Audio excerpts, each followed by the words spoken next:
Township Board for Wednesday, January 2nd. I'll call the meeting to order, and as far as roll call, all are in attendance with the exception of Bill Wester, who is absent.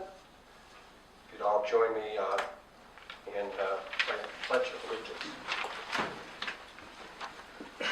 I pledge allegiance to the flag of the United States of America and to the republic for which it stands, one nation, under God, indivisible, with liberty and justice for all.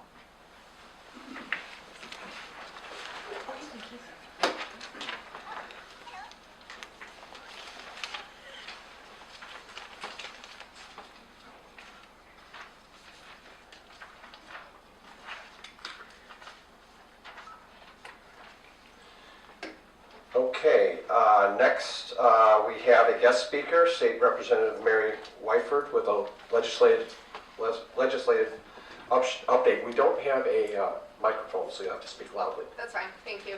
Thanks for having me. You know, it's been an honor and privilege serving this district for just about 3 years now. In my role this past 2 years, I was chair of the DEQ subcommittee. So in that way, I found $150,000, literally found, in order to have our Kalamazoo Greenway.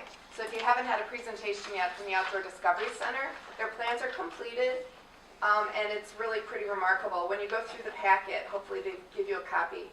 It gives you every piece of information that you would ever wanted to know about Allegan County, from where our brownfields are, where the different heights in the area, from their low points in the river to the high points in Monterey Township, and rural areas, and a dot for every single person. But with all this information, now our communities can go and leverage each other's voices and apply for grants to do some of the things that people have said that they wanted to get done. Over 300 people came and participated in this process since last January, so I'm really excited about that. Another thing I was able to do is, believe it or not, we have unredeemed bottles and cans, and that totals $25 million to the state budget.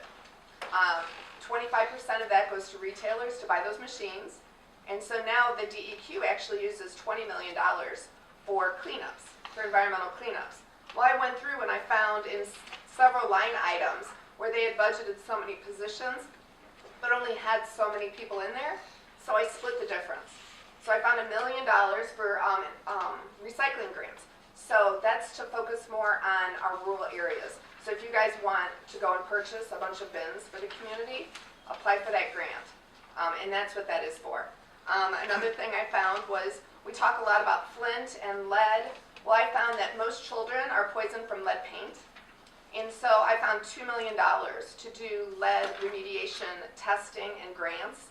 And it looks like the department is setting it up to help daycare centers. Because a lot of those, you know, they're just going paycheck by paycheck and make the environment safer for children. This next term, I see it looks like I'm going to be chair of the Health and Human Services budget. That's a $26 billion budget that actually we do those grants for lead, foster care, every single Medicaid patient. There's 25% of our state is on Medicaid. So those are really, really big numbers. So I've been spending the past 6 months just traveling around the state. Part of the budget is the forensic unit. So for mentally ill people who are criminally charged, our children's psych hospitals, there's facilities all over the state to do these things. So I think the biggest problem that we have in Michigan is that healthcare isn't sustainable. Our doctors and nurses are expected to get paid about 45 cents on the dollar compared to Medicare, and most of them can't afford it. So it's almost like we're forcing them to be charitable. Why don't we make sure that we're reimbursing people properly? So my goal for this next budget is to get us closer to 75% reimbursable. Every hospital, doctor's office, they say, hey, if you could do that, that would be remarkable.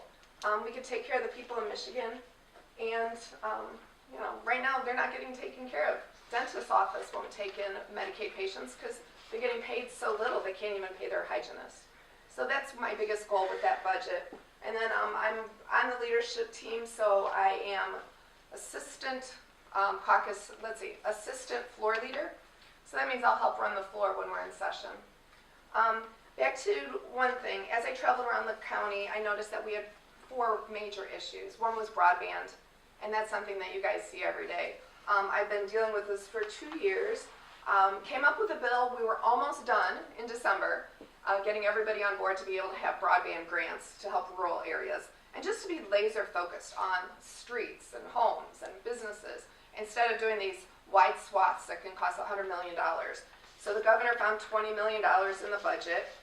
Instead of having a full program right now, we're doing it as a pilot this year, so communities will be able to work with local providers to apply for grant money. Now, I know right now Comcast is extending from Lake Town to Saugatuck Township, and I think the biggest thing is that we've all been a really, really big squeaky wheel. So I'm going to keep doing that for you guys and make sure that we get the broadband access that is, you know, it's like having electricity at this point, and I understand that. Another thing is mental health. I found out about 60% of people in our jails sometimes are on psychiatric medications. As I've traveled around the state and I was on a task force addressing this issue, I truly believe the biggest problem is access. When somebody reaches out for help, if there's not anybody there to help them, they're not going to get help. So what happens? They end up in jail. They end up in emergency rooms. So I had one bill signed into law Monday, so 2 days ago, that sets up a psychiatric bed registry. So say somebody goes to Holland Hospital and they have to be admitted because they're in a terrible crisis. That hospital, if they don't have beds, they start calling hospital after hospital until they find one of these beds available. So my bill, which is now law, is going to set up one registry point. So now the ER folks only have to log in and they'll see every available bed in the state and only call those hospitals. I found out from one health system 6 months ago when I was trying to get this finished, that they were ready to build an entire hospital for psychiatric patients because they wouldn't have to advertise, right? They just have beds and they get all these people because sometimes people are on, there's 100 people on waiting lists to get into some of these psych hospitals. So, and then the other thing is a hotline. As I've gone around, first I heard there's not enough providers. Well, then I started talking to people. There's psychiatric providers all over, social workers, psychologists. They just don't know how to get connected with the people in trouble. And they can see people in 48 hours. I know I had a family member in crisis, had to get admitted, $10,000 later, got plugged into the psychiatric system and a psychiatrist. So this way we can just get people hooked up, get their appointments as a hotline. I didn't get the whole bill through, but I got it through as a pilot. So $3 million to set up a pilot around the state, which will build up our existing data of who's out there to take care of people and then link people. So I'm going to present it to the Hospital Association in a couple weeks because all they have to do is put a sign up in the hospital and somebody will see it and say, well, I don't need to get admitted. I'm going to call this number and find somebody nearby who can help me. So I'm really pleased. I was on pins and needles for 6 months waiting to get that through. So I talk about lame duck. I mean, there was so many bills held up in this whole system because people weren't getting along. So frustrating. So 400 bills came through, but 2 of them were mine that I had totally set on a full Senate floor back in June. And I couldn't get it through. And that happened to so many bills. We had the real dramatic ones. Most of them didn't go through. You know, we're not taking away anybody's power.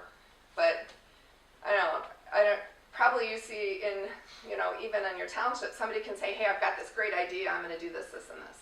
And then everybody's like, whoa, hold your horses. Let's figure out something a little more moderate. So we get this grandstanding, we got all this drama, and it gets everybody all worried. But when it comes down to it, we had some good policy things go through, and just trying to sort through it all and defending my position as well, because there were a lot of people really, really upset, as you know, for the past couple months.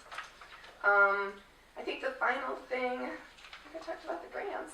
I'm sorry I have my December copy here of my office hours and everything, but I do have office hours set up on, I think it's Monday the 14th. I'll be in Salem Township and then work my way on the east side of the county because I was in Lake Town Township this month. But do you have any questions? Yes? Sure. Okay. In the Greenway update, which Yes. again, congratulations, because I know you had alerted me to that being in the works for a while. Do you have any timing on the engineering study on the Superfund site? Do you know when it might start and how long it'll take, or is that What do you mean, engineering study? the grant for You secured the grant for an engineering study Yeah, pertaining to so the Kalamazoo That was Superfund. that was the quote-unquote terminology.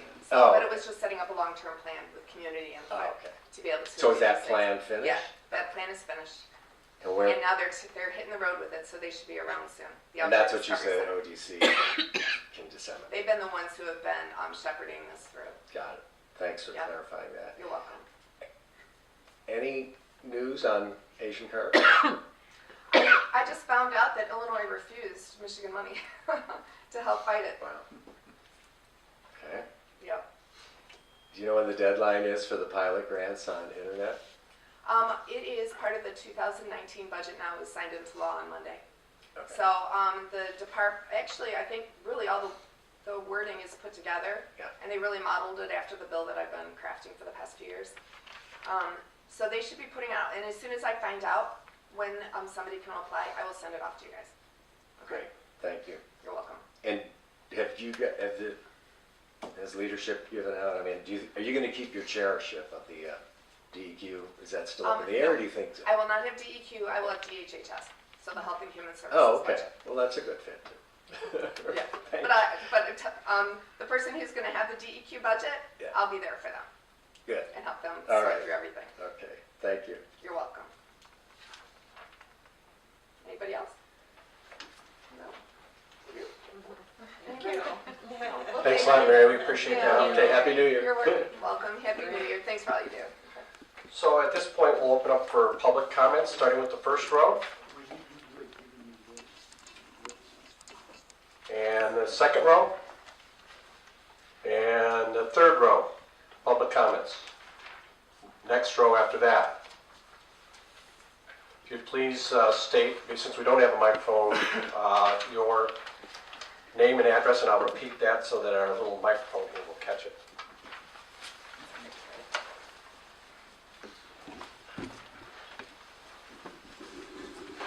Scott Boscraft from North Shores, Saugatuck Beach Road, 3754. Probably be one of the addresses. I'm here tonight just in the quick public comments. I just have a few handouts that I'd like to hand out, so there's in 3 minutes probably not enough time to go through them. But I'm here as it relates to your earlier session where at this point Coastal Dune Alliance is suing the Saugatuck Township and you find yourselves defending yourself. John and the North Shores property has a bit of a history. And I don't know that we believe, or at least we're concerned, that everybody should look at it with open eyes of whether he should be involved in that process here at the township. Because it appears like, I know talking to him, he's not involved with the Coastal Dune Alliance any longer, but in reality, he is both sides of this thing. And if the thing goes back to the circuit court, because it's in the appellate court now, he would actually be a party to that lawsuit and be involved in it because he was the one that put the discovery answers together for the Coastal Dune Alliance. So North Shores would actually initiate discovery with John, and we would obviously take his deposition and have further discovery with him later. So he would actually be both sides of it. So I put together, I just Googled his name actually in our Dropbox and came up with 10 reasons that I'd like you guys just to take a look at.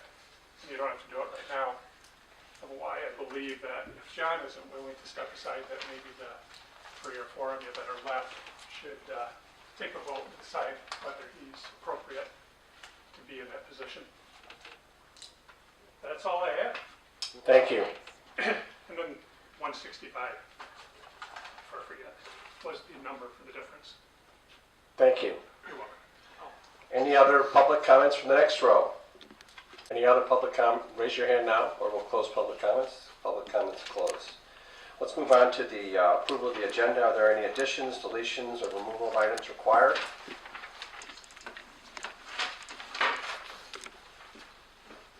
If not, I'll entertain a motion to adopt the approval of the agenda as submitted. I'll second that. Will Sorry. move. You'll move. I'll move. So moved by Aldrich, second by I'll second Bickford. Any discussion? With no more discussion, all those in favor state by saying aye. Aye. Opposed, no. Motion carried. Move on to invoices paid, and we have a note from Lori and this, Abby, do you want to maybe cover that? Okay, there we go. So we had some, in addition to the bills that have been submitted, we had some additional bills that were vouchered after the packet was put together. The total amount of bills as of January 2nd, 2019 is, let me just probably $279,422.13. Yeah. So I'll look for a motion from somebody to move to pay these bills. I make a motion that we approve payment of these bills that have been submitted to us. Motion by Helmrich, a second by I'll second that. Aldrich. Any discussion? There being none, all those in favor state by saying aye. Aye. Opposed, no. Motion carried.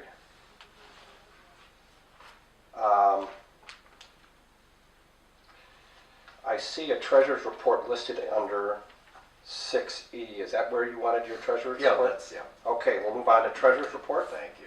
No, we agreed to do that last month. I'm just going to do a quick verbal, make a couple comments to fill you in.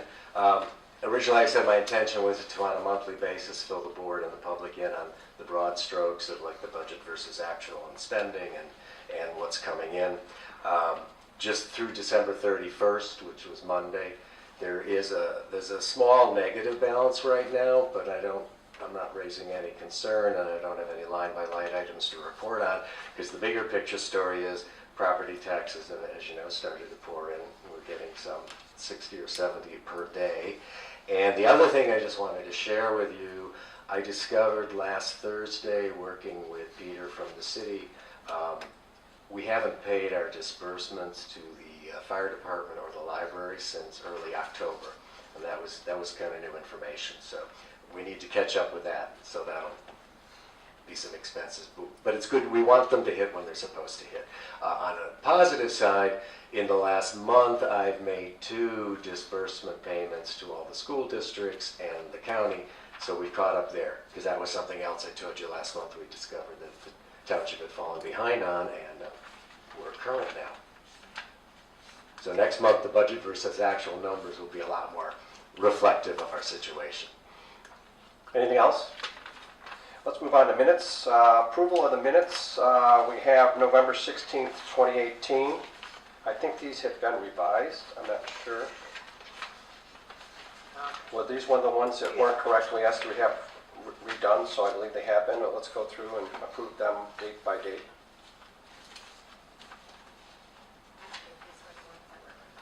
They weren't. Further revision. Should we do it again? Then let's not approve those minutes and wait until they're revised again. I thought they were to be revised by the clerk. That did not happen. Is this the 16th? So there's revisions coming on the 16th? We sent them back, I thought. I think that was a whole different set. Was that, so this is another set. So if they're not in a state to be approved, I would suggest that we re-listen I would, to the audio and, no, I think all of the revisions that I have are minor. okay, let's go through those then. So we'll list the revisions for the 16th minutes. And then Yeah, accept update them. with those revisions. Okay, so go ahead and start. From the November 16th special meeting, in the public comment section, under Roy McElwain, I think he also commented on it should be disappointment, not disappointed, and no newly elected officers, or no newly, oh, no, that's actually correct. Okay, so just disappointment, that's it for the 16th. Then let's go ahead and prove that if that's the case. I'll take a motion to accept, to adopt the amended minutes of November 16th, I'm sorry, special board meeting. I just have one kind of clarification. Oh, got another one. Apologize. Bottom of the page, it says Rorick expressed concerns about funding and staffing with no manager in the office. And it says Helmrich offered his service for a week beginning November 26th. I'm not quite sure. That's not worded properly. You said that you were The going to agreement was that manage by the staff. Friday, it'd be, yeah, that would be You full manage time. the staff. Right. But I was doing that, so. And I did take over the management of the staff operation. So what's your clarification? Well, offered his service for week beginning? That's when you Oh, have that's to take over the staff. Service for the staff. Right, only. right. Thank you. That's what I said, clarification. It Right. confused me because it was different schedule, timing. Thank you. Just that? Yeah. Okay. Just, so I made a motion to adopt the minutes as amended by Bigford. Do I have a second? I second that. Second by Aldrich. Any discussion? All those in favor state by saying aye. Aye. Aye, opposed, no. Motion carried. Let's move on to, 29th, I don't have any corrections. would you move to adopt these in? Sure. I move to adopt the minutes from the special board meeting on November 29, 2018. Do I have a second? I'll second that. Second by, so motion made by Bickford, second by Aldrich to approve the minutes of the special township board meeting from November 29th. All those, any discussion? All those in favor state by saying aye. Aye. Opposed the same, opposed no. Motion carried. Let's move on to December 5th. December 5th, under new business, it said Lori Babinski recommended buying some, in regards to the holiday, it wasn't Lori, it was me, so I just changed her name for my name. And then under F, open board report, they also wanted to know, just nitpicky, K and OW, and then down on the bottom, didn't like the 3-minute roll, it should be rule. Correct. But I would move to, well, are there any other corrections? Yes? Sorry. It's okay. This one is long. I'm refreshing my memory. So if there are no other corrections, you can go ahead and move if you Okay. like. I move to approve the minutes from the special board meeting on December 5, 2018 with the noted corrections. I'll second. Any discussion? With none, those in favor state by saying aye. Aye. Opposed, no. Motion carried. Let's move on to the 19th. The only addition I would have to those minutes is I did not make a note on the end that I was the one that recorded them on what date. That should be added. The person recording Great. in the past. I think Other than that's that, great. there's- I would agree with that. So I'll move to accept the minutes of December 19th, 2018 as amended by Bigford. Do I have a second? I'll second that. Seconded by Aldrich. Any discussion? All those in favor state by saying aye. Aye. Opposed, no. Motion carried. Move on to correspondence. We have a letter from Lake Michigan Shore Association that came in. I'll just we'll have a copy on file, but basically the group, which represents about 175 households on the lake shore between 111th Avenue to the south and extending north to the washout, many full-time residents. They did a study to take a look at the poor condition and maintenance of Lakeshore Drive. They are stating that the Allegheny County Road Commission has determined that basically the ongoing maintenance is limited to asphalt patching and those type of things, but there has been an increase in traffic. They've met with past directors and a subsequent one who's also been copied on this in addition to all of us. And basically what they're saying is could we take a look at Lakeshore Drive from the standpoint of the Allegheny County Road Commission and their funding of that road, which is under their jurisdiction. Abby and I will certainly be attending a meeting with Craig, and we'll bring this up under discussion and let them know. That's in January. But really it's a question that should be placed to the county, since they are the ones responsible for the costs associated through their area-wide primary road millage. But noted that we have this on file. Next is unfinished business, cemetery sexton.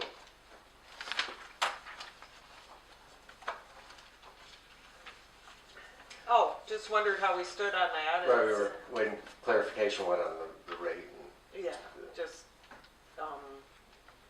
we're still on the 3-month, we're gonna review it again, right? Or is it, So my understanding was that the board approved me establishing a temporary, Right. I don't think we said 3 months, but a temporary compensation for Lori, which I conveyed to Bill, who she worked for, to do that, to do the sexton's duties, and asked him, as I said, to forward that to the board, which he did.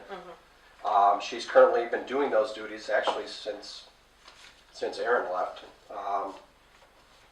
And I guess the question is, if she wants to continue doing those duties, do we continue to pay her, or do we have somebody else do those duties? Or I'm wondering if we wanna revisit this after we get a manager. Yeah. I would. Right. Yeah, I That's- think we should just. Yeah, we just wanted to confirm, because we left it Yeah. open what the hourly rate was going to be. Right, so we decided $30, which was sent to all of you in an email by Bill. Right, Right. I know, but there was So a I timing would say lag. definitely think about it's got to be someone who's here full-time, in the office full-time, because they walk in all the time. That would leave it to Lori or the manager at this point. And, Yeah, I know a lot of townships do contract it out, there are services, so I'd like to get input from the new manager. great, So, let's get a new manager and do that. Okay, because I'm glad, let me just say, because I'm here, I'm glad we're paying Lori for this, yeah, but when it hits, it's so distractive to her, and she's great about it. It's a difficult Yeah, job. sometimes it's a phone call, that we all get phone calls, but sometimes like, she's gotta run out in the middle of the day, and go I'm look. just observing it. So It's hard on her. I talked to her, and Yeah. she would be interested if somebody else would like to take it on. She would not be Yeah. opposed to that. Okay, okay. just So saying, it's a question keep of our who. option open, thank you. All right, that's what I was curious, we were still doing that. Next is new business, and this is where we are going to hold a public hearing, which is a joint public hearing of for the 2019 through 2023 Saugatuck Douglas Area Parks and Recreation Plan. This is required to have this hearing. There has been a draft plan available for over 30 days, as previously noticed, and open for comment. So at this point, I'll make a motion to open the joint public hearing for comments on the Saugatuck Douglas Area 5-year Parks and Recreation Plan for 2019 to 2023. Do I have a second? I'll second. Motion by Rohrig, second by Helmrich. Roll call. Rohrig, yes. Aldrich, Yes, Bigford, Yes. Helmrich, Yes. yes. That being the case, we will open the public hearing, and the same public comments apply. Can I ask our Parks and Rec lead person to come up and just maybe kick off the public comment? Yeah, my name is Jim Searing, 6787 Old Garden Road, Stenville. And Dana, I'll ask him to come up too. Dana's also on the Park Commission. Every 5 years, the DNR requires us to produce a 5-year park plan. And the final step, this plan has been in motion for the last 6 months. The final step is a joint public hearing. And that's what this is, to give folks an opportunity to make comments on the park plan. And then we'll take those comments into consideration. What happens with the park plan, it goes to the DNR, it's available to the state, and then when we apply for grants, they use the park plan to make sure we have a consistent plan and are following our goals based on our survey and input we've received from the public. So this is the final step, and I'll bring Dana up, he can expand upon it, and then we'll open it for public comment. So that was Jim Searing, who announced his address. This is, and I'll have Dana state your name and address as well. So, Dana Bird, I live at 6871 Wiley Road. I'm also on the Township Parks Commission. Like Jim said, this is a public hearing. It's our last form of public input for the park plan. We have been working on it for a couple years as a Parks Commission. We had a survey that was out earlier in 2018 where we collected initial feedback, and then we met as a group and came up with kind of a park priority plan for the next 5 years. And so after the public hearing, the board is being asked to consider a resolution to adopt the plan, and then from there we'll get it submitted to the DNR so we can apply for state grants for things like non-motorized pathways or River Bluff Park, which we've applied for grants in the past. So appreciate everybody's comments. It's a good document, lots of information in it.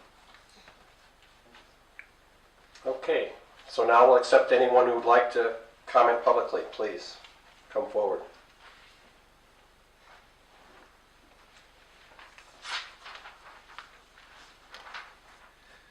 Hello, my name is Kirk Harrier. I am a resident of Saugatuck Township and a taxpayer and a voter. Could I have your address, please? 6422 Palmetto Court. And I just wanted to make a couple comments regarding the Parks and Recreation Plan. I would ask the township trustees prior to adopting this plan that you make a slight modification and add some additional info into section 1. And I have the info here, but I'll read it to you. It says, the purpose of this plan is to guide public officials on all future recreational and parks projects as an advisory document. It is a starting point for engineering studies, cost analysis, and to help engage public involvement to determine financial feasibility, taxpayer capacity of projects. I think it's really important that a statement like this is put into these plans, because in the past I think these plans, the general public looks at these and they see the word plan and they think it's a mandate that this is what the public body is supposed to do. So if you look at your action items in the plan, the program actions under Saugatuck Township, you have some pretty hefty items in there. So I think this just kind of clarifies that this is an advisory document, which all these parks and rec plans are. And the other thing is to really, before the projects are implemented or grants are applied for, that you look at financial feasibility in the long run. So that's all I'm asking as a citizen, and I'll hand these out to you. You can take that into consideration. Thank you. Thank you. Any other comments? Chris, who do we direct questions to on the plan? To Probably Jim Dana Dana? or Jim could answer any questions. Do we have to answer questions or just take public comment? It's just public comment at this point, and then you can close your hearing, and then when you're discussing the resolution, we'd be happy to answer. Let's do it that way. Are there any more public comment needed? If not, I'll close the public comment section. And next would be, what we should do is adopt the resolution provided by our Parks Commission and our advisors. So I'll make a motion to adopt the resolution as submitted, unless there's no second.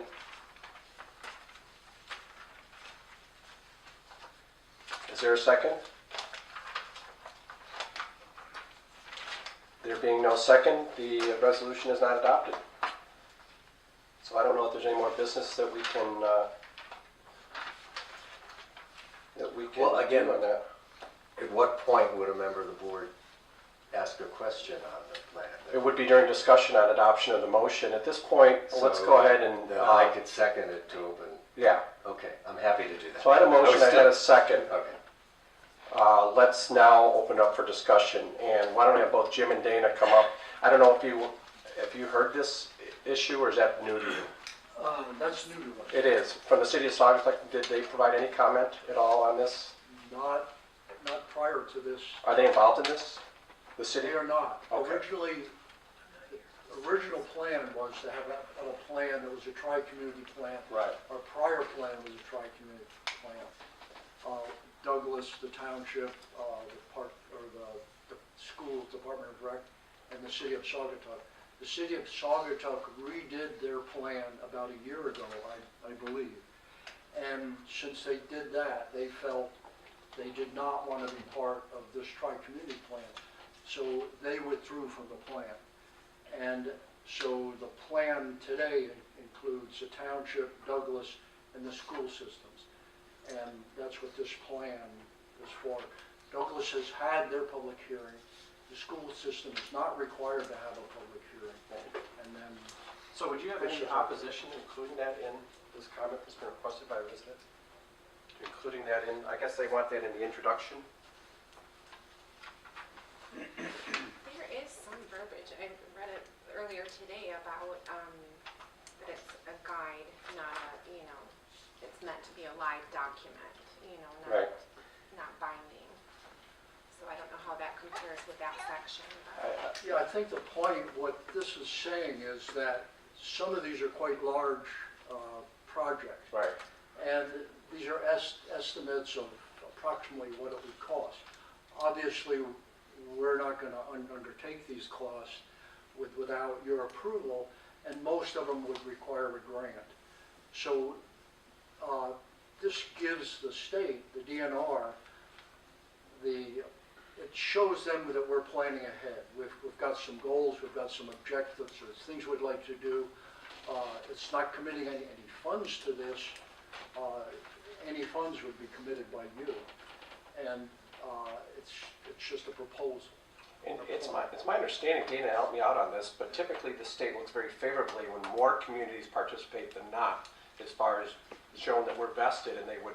Yeah, it's not necessarily a requirement that we Right. have a joint plan as our community. It's just kind of the way that we've done it the past 2 rounds of updates. And so, you know, I don't know that I would have any objection to this wording necessarily. Okay. It maybe would have been nice to have it so we could incorporate it in a draft. But we are accepting public comment. I guess it's really up to the board at this point if you want to adopt it with us amended in there or not. But again, it's just kind of more advisory language with more of an emphasis on, you know, taxpayer and financial feasibility, but still, it's a plan. Right. It's not a commitment or an obligation to do things. It's just, here's our list of priorities, projects over the next 5 years. I think every park plan that I've seen, you know, estimates large projects, and then as you decide what to fund in terms of what priority and what funds are available, then you take action on those things. It's not necessarily saying that you have the capacity to do all those things. It's just, here's our priorities. And we've been successful getting grants in the past, have we not? Yeah, the township had received several grants in the past, particular for River Bluff Park. Right. We did apply in 2017 and did not get awarded a grant for a trail widening and accessibility improvement. But we also apply for trust fund grants to fund non-motorized trails through the DNR. So it's definitely a necessity to get our plan adopted. And I think it reflects, you know, the partnership with the Blue Star Trail Group, and there's notes in there that major funding is provided by them for some of those things. So.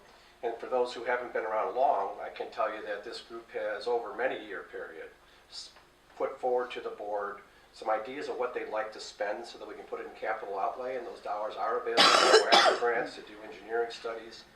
And I think it's worked very well that way. So we would not spend any money on something that we didn't have the funds. Obviously, we couldn't. We wouldn't want to do that. So. Since Saugatuck isn't included in this, The city if of we Saugatuck- ever wanted to have something to benefit the entire Douglas Saugatuck Township, could they be added without being part of the plan, or? Well, our plan makes reference that the city of Saugatuck has their own plan document. You know, and it's really just a matter of having, you know, each community represented in a 5-year plan. It doesn't really It's not matter for a that grant or much. anything like that? No, it doesn't really matter that much if they have a separate plan. It's Okay. just, And it wouldn't preclude them from joining Douglas and the township and going after a natural resources trust fund grant. Doesn't lock them out. It's just in the plan. Right. Each city has their own park budget. Right. Each one is budgeted independently. right, and we haven't really applied that I know of for grants, joint grants. No. You apply for a project in your jurisdiction, Douglas would apply for a project in their jurisdiction, Saugatuck applies in their jurisdiction. It's a Well, there plan was- for there was- each community, we've just Yeah. kind of done it as a joint plan historically, so that's how we set out. There was a grant 2 years ago that I was involved with, and it was all 3 communities because it was a river trail grant from the what is it, the CZ, the coastal zone. CZM, yeah, It's part of the DNR, yeah. but to what Chris mentioned, the state, especially DEQ and DNR and others, they look very favorably on joint efforts. Now, we've got this park project coming up where you've seen that DEQ approval for River Bluff Park where the wooden bridge is collapsing. It's under need of repair. That's an example where we would look at the cost of that and we would decide whether, the board would decide whether we want to spend money or go for a grant or something of that nature. That's an example of one. Correct. Right. Right. And we would get estimates of the Right. cost and present it to you Right. and so on and so forth. I just want to make sure that the public understands that we don't just spend money. Yeah, and we as a park commission don't have the ability to spend money without, I mean, I had to go to you to make sure I can buy a gallon of paint. Right. So we don't spend money. To paint that roadside, which, thank you for doing that. Dina, I'm sorry, but to put this issue to bed, I read that this morning. Do you have a copy of the draft? I didn't print it out because I tried to save trees. But I believe there is some verbiage in that document about it being a live document. It's not binding. I was looking for that in reading this. Like, okay, if I'm gonna, vote on this and take a stake in this, I wanna make sure that this isn't some really binding, huge cost issue. I think there And is you can something amend in it at it. any time. I Is mean, there if- something in that introduction, though, that already addresses that it's a flexible, I think so, plan? I think there is, yeah. okay. And if we came up with a new plan or a new project that was not included in here, like Dana said, we can update it. This document is not cast in stone for the next 5 years. Sure, I just think So like, we can- it's on our website and people read it. It would be nice to have something in there just for, the public to understand that this is, not a set in stone plan, that it is it's a first step. It's really a guidance document. Right. Conceptual, Yep. So when did, but I believe it's. sorry, when did Douglas approve and pass a resolution? Do you know? There was a, Well, I don't think they've adopted the plan as of yet. They had a public hearing before the holidays. Oh, they had the To hearings. get Okay. initial input on the plan, and I think they got just a couple comments there. I don't think they received any comments that would require editing of the document. No, because the reason I wanted to ask questions, and we've kind of addressed it already, I was just curious about the structural, the procedural process now with them. You answered schools don't have to, but does the school board have to vote a The resolution? school board does not have to vote a resolution. They've just participated in the plan to show that they're the recreation partner of the communities. Right. Douglas will have to do a resolution to adopt the plan. And it should happen in one of their January meetings, because by February 1st, all the communities, the township and Douglas, have to submit the plan to the DNR. If we miss the February 1st deadline, then we don't have a plan, we can't apply for grants this year, so. And they have 2 meetings a month, so they have that Yeah. added opportunity. Well, first, not first of all, but I want to thank you guys for all the work and everyone else on Parks and Rec Commission, because I know a lot of them, and this wasn't easy, and it's very impressive. Is there any other questions or need for public comment? If not, I'll close this segment. And again, the motion stands by me, seconded by by Helmrich, to adopt a resolution, which I'll read right now. The Saugatuck Township Board Resolution Number 2019-01, resolution to adopt the Saugatuck Douglas Area Parks and Recreation Plan of 2019 through 2023. Whereas the township has undertaken a planning process to determine the recreation and natural resource conservation needs and desires of its residents during a 5-year period covering the years 2019 through 2023. And whereas Saugatuck Township has entered into this planning process in collaboration with the City of the Village of Douglas and Saugatuck Public Schools. And whereas the combined area of the aforementioned local units of government constitutes the planning area, whereas Saugatuck Township is of the understanding that the governing bodies of the aforementioned local units of government intend to pass a similar resolution of adoption of the Saugatuck Douglas Area Parks and Recreation Plan 2019 through 2023. And whereas Saugatuck Township began the process of developing a Parks and Recreation Plan in accordance with the most recent guidelines developed by the Department of Natural Resources and made available to local communities, and whereas residents of Saugatuck Township were provided with a well-advertised opportunity during the development of the draft plan to express opinions, ask questions, and discuss all aspects of recreation and natural resource conservation plan. And whereas the public was given a well-advertised opportunity and reasonable accommodations to review the final draft plan for a period of at least 30 days, whereas a public hearing was held on December 17th, 2018 at Douglas City Hall, and again on January 2nd this evening at Saugatuck Township Hall, to provide an opportunity for all residents of the planning area to express opinions, ask questions, and discuss all aspects of the Saugatuck Douglas Area Parks and Recreation Plan of 2019 through 2023. And whereas Saugatuck Township has developed the plan as a guideline for improving recreation and enhancing the natural resource conservation in Saugatuck Township. And whereas after the public hearing, Saugatuck Township voted to adopt said Saugatuck Area Parks and Recreation Plan from 2019 to 2023. Now therefore it be resolved, Saugatuck Township hereby adopts the Saugatuck Douglas Area Parks and Recreation Plan of 2019 through 2023. This will have to be signed by William Wester, the clerk. We'll have to get him to do that, or I can sign. I believe the supervisor, Dana, can sign in absence of the clerk's signature on a document like this. Sure. Yeah. So I'll take a roll call vote, which is required. Let's start with Rory. Yes. Aldrich. Yes. Bigford. Yes. Helmrich. Yes. Those no. There being none, this resolution is adopted. To item, is it item C, the clerk's request of leave of absence? Is that correct? Do I have that right? Okay. Yep. Yep. So just let me give some history to this, just so we know why we're here. Basically, the clerk tendered his resignation writing on December 15th of 2018. A quick subsequent review indicated this would leave the township without a clerk to perform the duties that are required, like writing checks. And the law would require an appointment within 45 days of the resignation. So basically, the clerical function of the clerk administrator could not be performed while we appointed a new clerk. So the clerk then amended and basically subsequently rescinded his resignation and requested a leave of absence until another clerk could be appointed. And we have that on 12/18 of 2018. That was prior to a special meeting where it was announced that we were going to accept the resignation until we received the rescinded resignation and resubmitted leave of absence. And just before that meeting, this is why we couldn't really discuss it at the time, I asked for attorney advice and I got the following.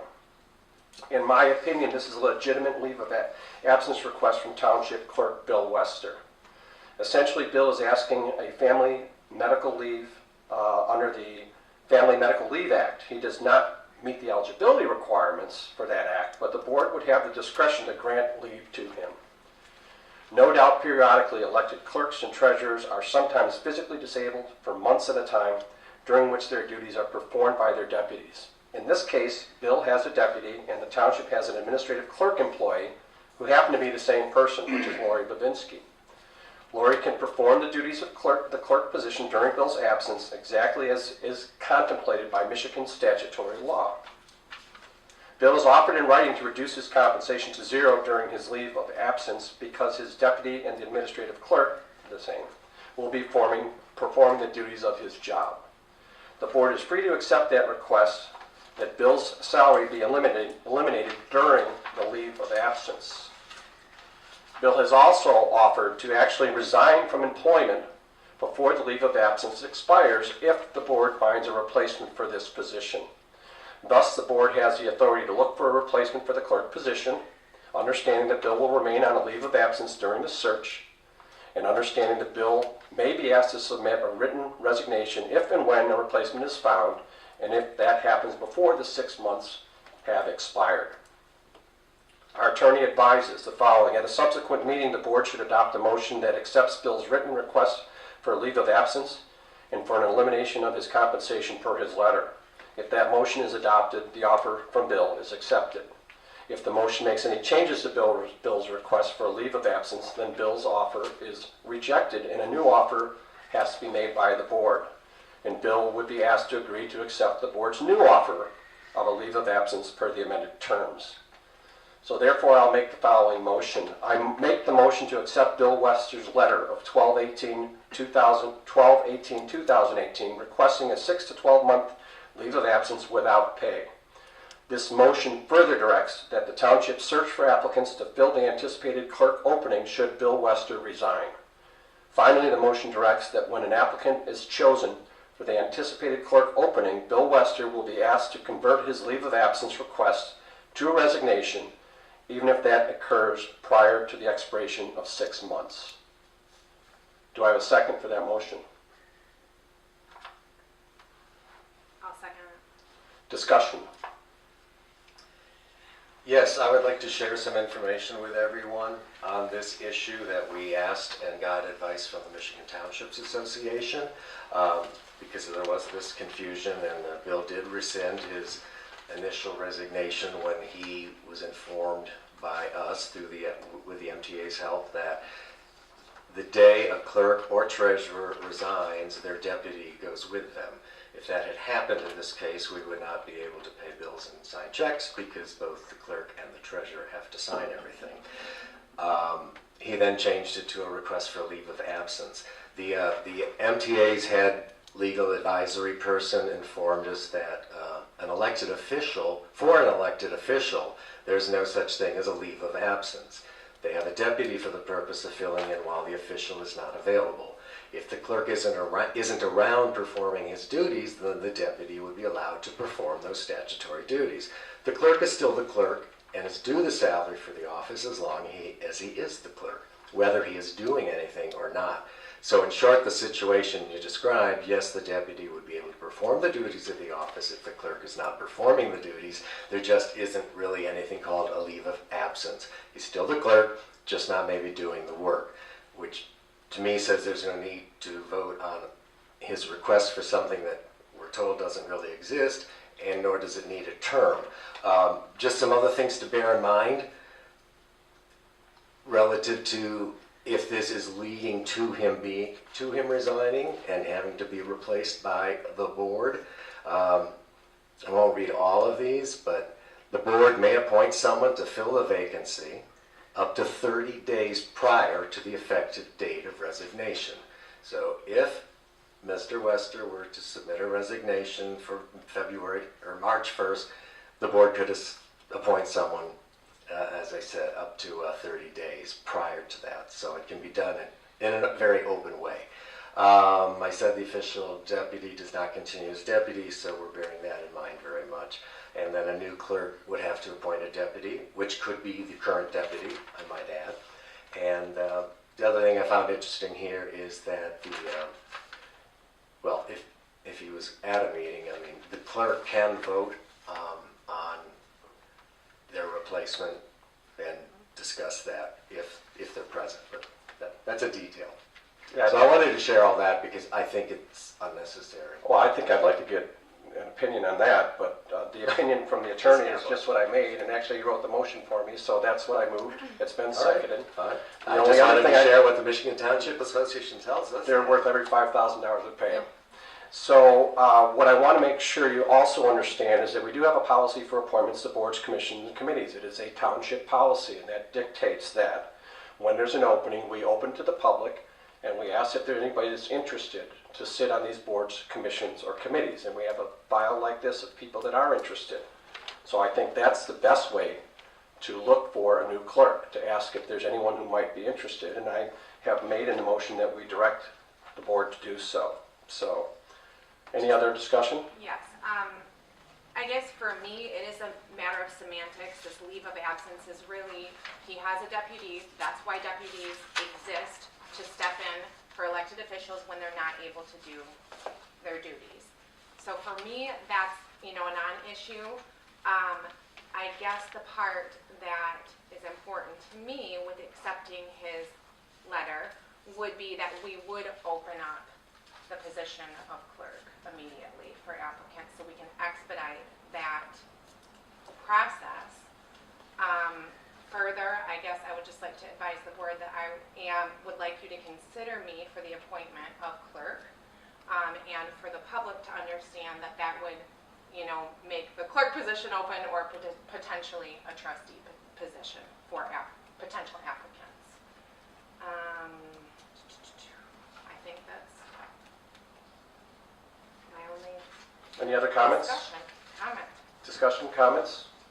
There being none, we'll take this to a roll call vote. I guess this, would you consider, or is it just understood that we would be, if we're voting on this, or would we just make another motion that we would open up that position, I guess? This motion, so I can give you a copy of the motion, but this motion further directs the township search for applicants to fill the anticipated opening. Thank you. So that is there. Any further discussion? If not, we'll go with a roll call. Laura will state yes. Aldrich? No. No. Bigford? Yes. Helmrich? No. Therefore, we do not accept Bill's request for leave of absence. I'll have to find out legally where we stand then. We just stand where we've been standing. I don't think so. I'll check into it. Yeah. I'll check into it.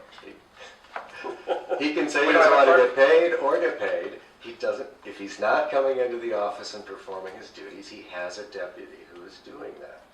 We don't have a voting clerk right now. We don't have a clerk sitting here voting right now. I don't think that's, Could Abby? Well, then shall could we be make a appointed? motion to I appoint would- someone? I would make a motion. if you. I'm happy to do that. You I can do thought that. Yeah. the consensus was take a little time, but You it's can all make a right. motion to appoint. Again, we have a policy which dictates how we appoint. If you want to vary from that, the board can do so. I wouldn't recommend it, but. So if we passed a motion tonight. So if we appoint Abby, then who's going to be are we absent then, a trustee? Then Yes, we- we are. Until such time, yes. Then we need, So we've created an opening there. right. Right. So do we want to It's not- advertise should we advertise for both openings and interview people for both? I prefer to advertise for the trustee I would too. because the clerk is so essential to the operation.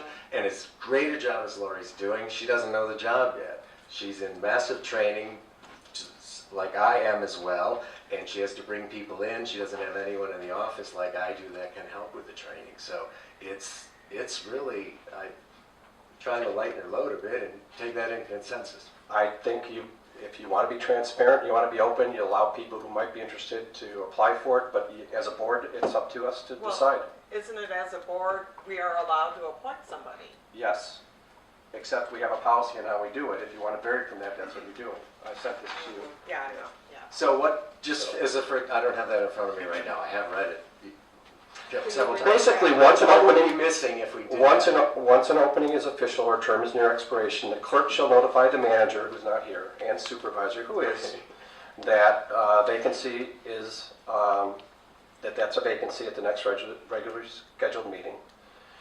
On request of the township board, an appointment committee can be formed to seek and provide board recommendation on appointments. Applicants and are duly filed with the township office and qualified to perform the duties of public official following the vacancy or term expiration from a township board, commission, and/or committee in Saugatuck Township. The appointment committee shall consist of the manager, who we don't have, one representative from the board or commission in which the vacancy exists, typically the chair or vice chair, and the supervisor or his or her designate.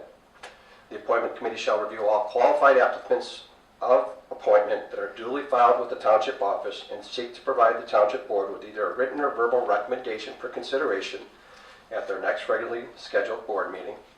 All applications to be considered by the appointment committee or the township board shall be submitted to the township office in a timely manner. A public notice of appointment may be made at the discretion of the manager and/or at the request of the board following the meeting of announcement of vacancy of term expiration. Notice shall be provided in a newspaper of general circulation.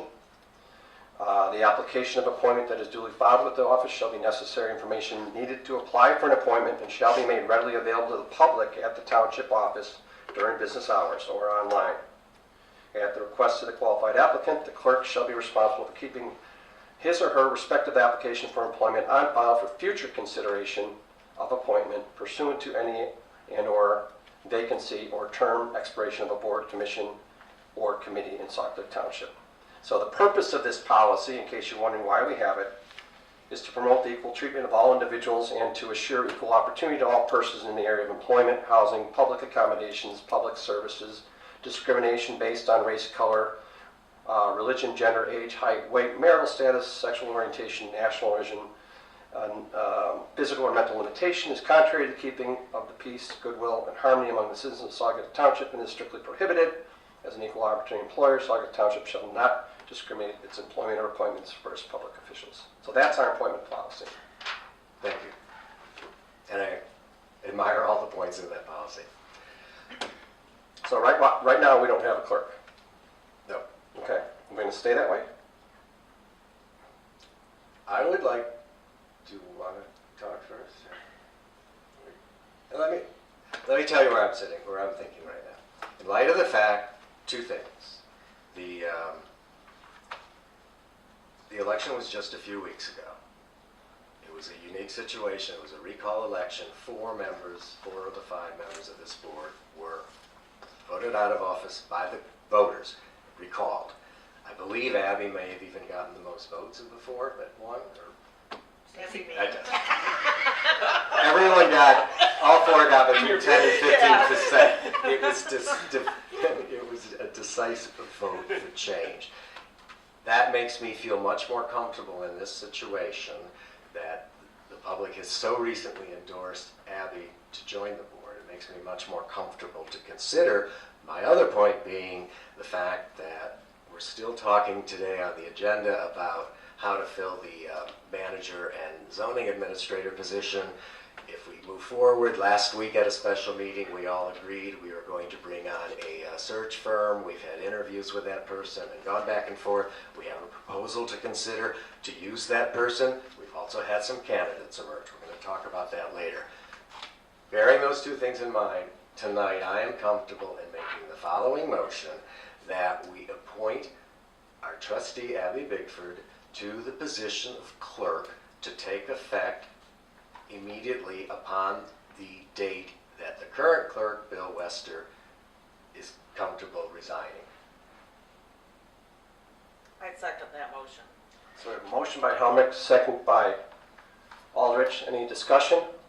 I'll just say that I think there was an election, and I think I represent 2,900 residents versus 1,000 or so.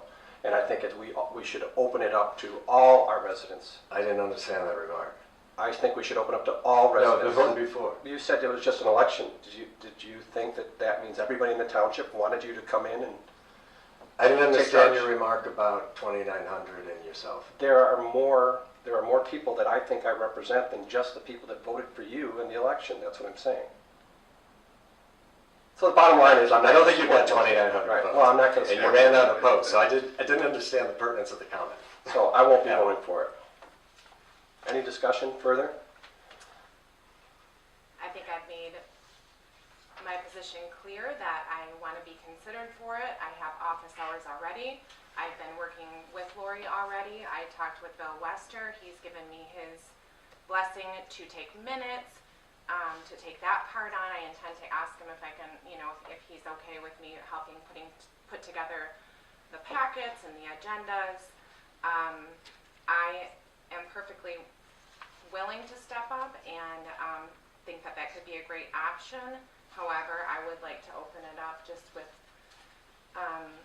transparency in mind and just to follow the procedure that has been in place to go ahead and open up the 1 position or potentially 2. Any more discussion? It's a trustee position. Would Abby have to resign right now as trustee if we were to vote her into the? This has never happened before. I don't know. I would like to get a legal opinion, but there's a motion and a second.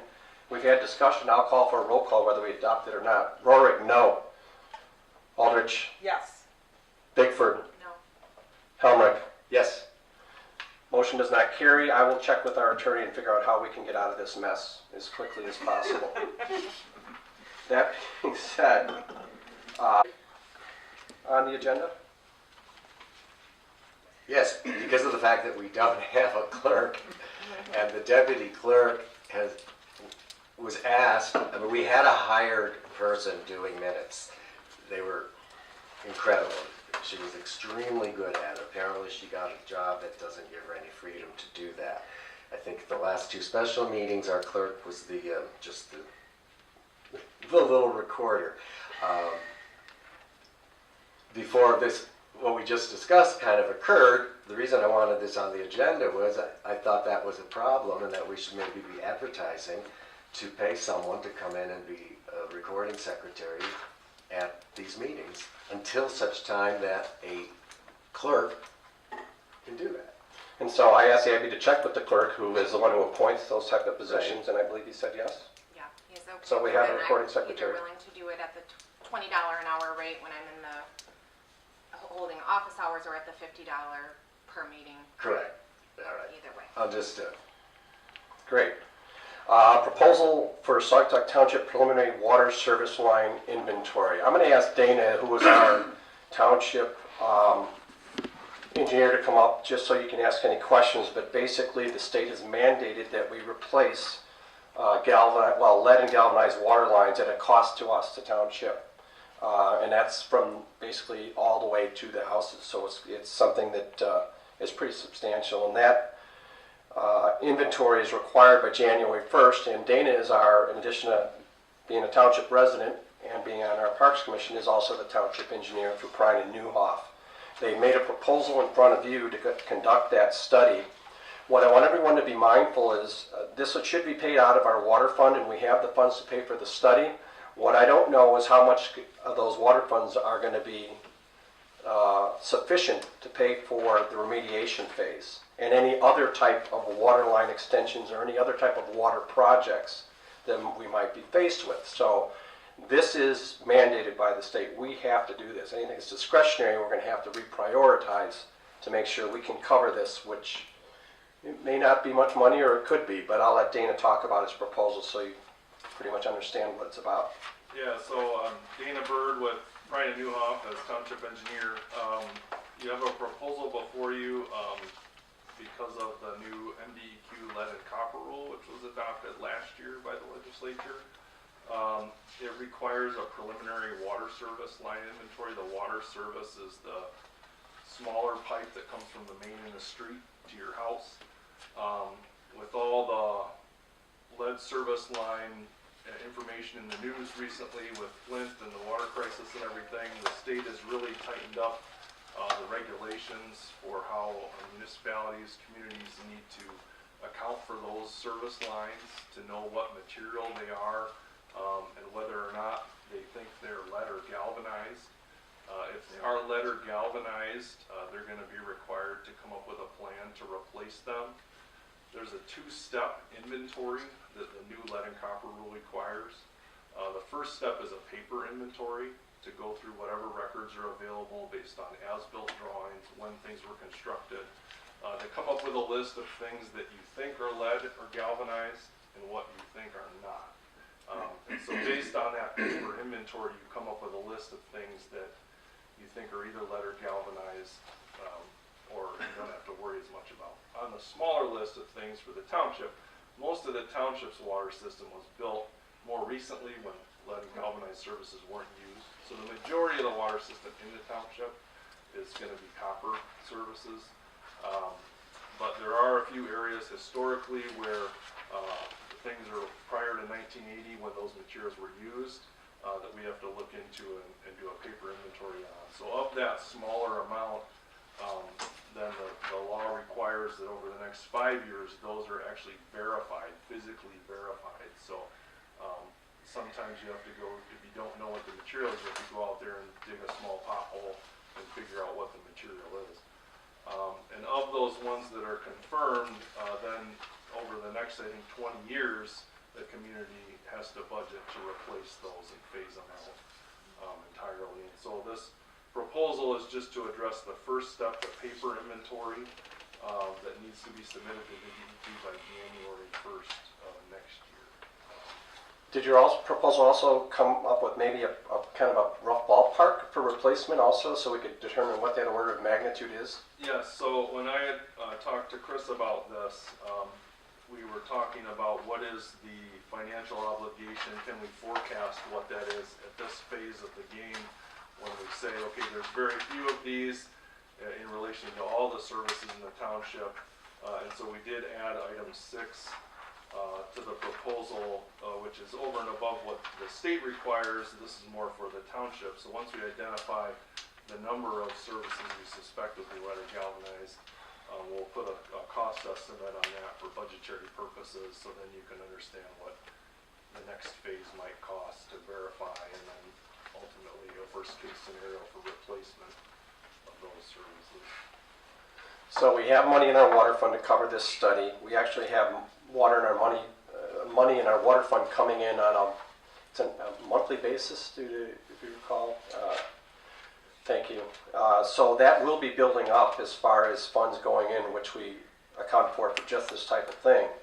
But we cannot choose whether or not we do this. It'll have to be done. And how it's paid for, there may be some potential for bond issues or whatever, but I think we need to know what that order of magnitude is before we start spending money out of our water fund for other things. So that's just, I think that's just good, sound fiscal management. But this $5,500 is warranted, and therefore I would make the motion that we accept the township engineering firm Prine and Newhoff's proposal and professional services agreement dated 12/21/18 in the amount of $5,500. Do I have a second? I'll second. Discussion.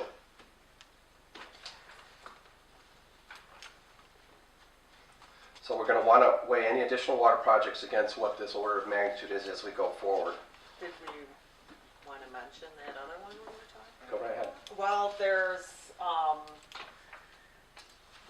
135th, there's, the fire board recommends that we increase the pipe from an 8-inch to a 12-inch for, going down to the North Shore This would property. be the future extension Right, to yeah, the but commercial they were box saying properties. to, right, but, that it would be advantageous for us to look into this because it's gonna increase the water pressure out there by 42% and eventually hook into the Pine Trail Camp area and the new well and everything. So I'm interested in looking to see what that might cost and if it might be feasible for us to look at doing that improvement as a township.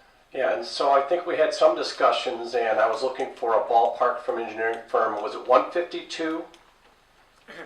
165 is the difference. $165,000, and it's primarily because right now the fire department is asking to hook into an 8-inch line or an 8-inch line to the place that they want the hydrant. If they want to upgrade to a 12-inch line, there is no 12-inch line on line next to Linus and all them. That's strictly 8-inch there. So if we go across the street is where the 12-inch line is, and that's where we have to get into. And then we got to get underneath the Blue Star, or somehow get under the Blue Star, and then run that 12-inch line. That's going to cost an additional 100 and some thousand, 182,000 just to do that. If we were able to hook into a 12-inch line at Linus's property, okay, and run across, I would suggest that we pay the difference in pipe costs from an 8-inch to a 12-inch because that's not very much money because the labor is already there. But that's not the case. We're actually going to have to go underneath the Blue Star to get a 12-inch line there. So we can do that if you want to spend that money. Given the fact we have other obligations, I think we ought to consider in context whether or not that's money we have, number one, and number two, is that where we want to spend it? That's discretionary. I would say that at some point, someone's going to need water. I mean, 12-inch main water for a development, for a city, whatever. At that point, I would like to look for those sources to fund that extension to our new well, which would be reasonable to ask for since they want the water, versus doing it now at that kind of a cost. If it was simply a matter of paying for a difference in pipe costs, I think it'd be a no-brainer if we're talking a few $1,000s, or even if it were, $5,500. So that's just to address that. And Chris, when you went through that, and thank you for that, because I've been hoping to get some figures and learn more about this. But when you made reference to connecting to a pipe that's at the dune rides at Linus' Yeah. property, yeah. can you repeat that section? Versus Well, why don't you describe the current 8-inch line that exists? That's that'll 8, help you. but I thought you said 8 connecting to a 12. No. No, it would just remain an 8-inch. Yeah, there's a current line that extends up that's an 8-inch. Okay. That if only an 8-inch were recommended, Right. you could just extend off of that and require that cost be paid to the developer. But because of the township master plan interest for potential future looping and a future well site in that area, it's recommended that that line be upsized to a 12, Right. which then would require you to go under Blue Star, will cost more money. Okay, that part I understood. And Because you I know can't- the fire you- department's been very vocal about Yeah. support of It this. would be, I think it Yeah, would be very beneficial to have a 12-inch line there. But- I think so. But I don't basically think, you're saying it's 165 to 180. Well, I don't know that that's the Thousand. cost. When I had talked to Chris about this, I thought the next step was gonna be to kind of confirm that. Right. that we I can, think- we can spend some engineering dollars to confirm that, if you think it's necessary. If- I don't, but I think it No, sounds, why don't you? mean, I do you think it feel sounds it's- like pretty cost prohibitive for us. I think what we should do is wait and extend that water main at a time when we can get somebody to fund it. Well, you brought that option up. Is that being It's discussed? not, no, we don't have an option. Who's gonna fund it? Us? You mean us? No, I thought you talked about the builder of property. If there were somebody that to needed. benefit the most. I thought you said that. Yeah, if there were somebody who, like we did with basically this hotel paid for the water extension down Okay. there. Right, if it were for a commercial drinking water application, not an 8-inch line, main line extension off an 8-inch. Yeah. We can't go 12-inch off an 8-inch or you lose pressure, then you got nothing. It just isn't, you wouldn't do it. But, so, I know that's a little bit confusing, but the bottom line is, at this point, let's understand what the cost of this potential lead situation is out of the water fund. Let's get maybe a more definitive idea, and if I can get an estimate, I'll have Dana look at it to see if it's correct for what it would take to run a 12-inch main to where the development is, and look at those costs and see if we have enough money in our water fund, number one. Will we have enough by the time it needs to be done? Do we want to hold up progress on a lot of other things and things of that nature? So, I think that sounds I right, do because I too, feel like yeah. I need a lot more information. I'm Right. great. learning So what kind I of can, table but that. Yeah. it's so Right now. interrelated with these other But not issues. this. that- Yeah, but did we approve can we ask for a vote then on the Pride and Newhawk Master proposal? meter? We'll just go with the straight, without any further discussion, the motion's been made and seconded. All those in favor state by saying aye. Aye. Opposed, no. Motion carried. Okay, now we have a resolution to approve participation on a master metering project. And I'm going to ask the Cal Lake Director to kind of tell us about this because there seem to be some loose ends. I'm not sure or what action he would like to see us take. There's the existing sewer agreement that's been signed and executed by all the communities who use the sewer system. Back in 2012, all agreed the time to do metering for their own communities. What that metering does is it tells you, the wastewater plant, if you think of it as a bucket, can only handle so much. And there are agreements in place for capacity of that, who can fill that bucket and how much. And in order to figure out who's occupying that capacity, you need to be able to meter the sewage coming from each community. That is going to dictate your capability for development. And operations and development is legally a lot separated. So I've been working and trying to work towards trying to get this project going. If the communities don't participate in the sewer metering project, we will continue to see disagreements and probably a lot more animosity towards each other because everybody's going to be pointing fingers at us who's filling up the bucket more. And as this township and many other communities, including Cal Lake, experienced, I believe in 2008, was lawsuits being filed about capacity. You could very easily spend a lot of money on attorneys and just go ahead and try to approve a metering project so everybody knows how much capacity they're actually occupying or utilizing at the wastewater plant. Well, I've been trying to get that going. Past 2 years, I've got it into a discussion process at the Kettle Lake. Past year has been a lot of discussions about cost sharing. We brought back forward a resolution, was presented to each one of the communities in the past couple weeks. I was hoping that everybody had their legal counsels review it so that if they had issues, it could be brought back, cleaned up for legal language, and then presented back to the communities in an approach to have a resolution. We're doing things in a very quick timeline because everybody wants dollars. Nobody wants to approve something if they don't know how much they're spending. And I understand that. The engineering firm, Fleece and Vandenbrink, is currently in the process of going through bids. Probably are not going to see those bids finalized until next week. I really kind of wanted this resolution to be reviewed by the community's councils or answer any questions, but especially for legal counsel. Once we know the bids and those prices, we're going to insert the dollar amount into the resolution. I would request that if this was the first body that this resolution was going to come in front of in your scheduled meetings, and we pretty much didn't think that this meeting for today's date, the bids were going to be known.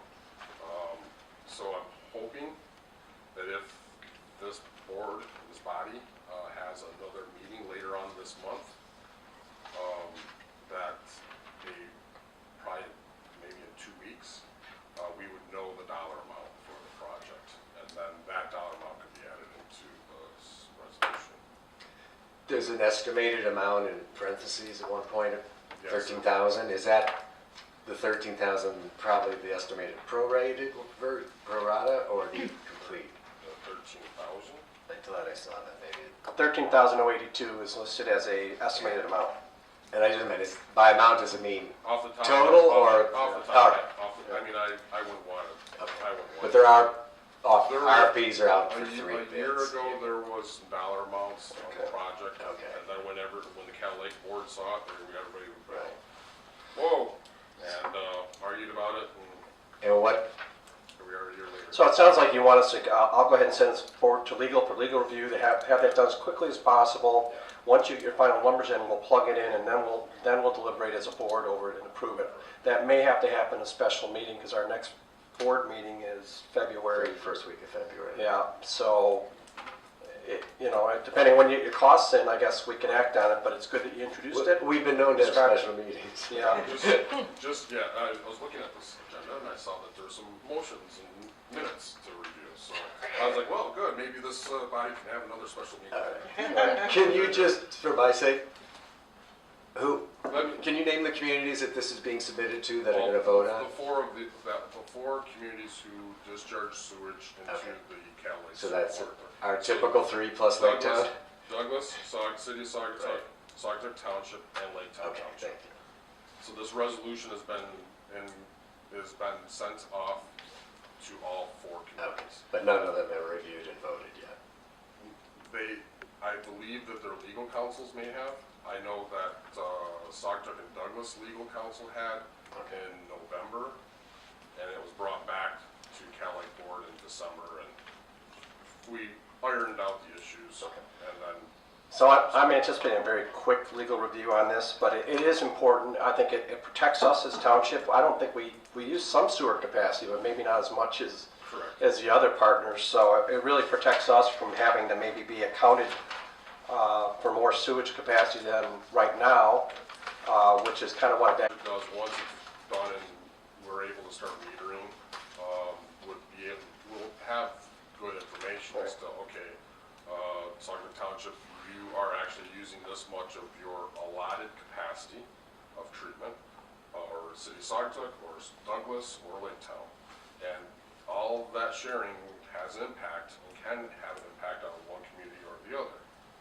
Given the fact we're growing so quickly and will continue to grow, It's it's good. wise It's for us to do information. so. Are these meters just at the facility? measuring in, or how many would we need? We're looking at 4 meters. Okay.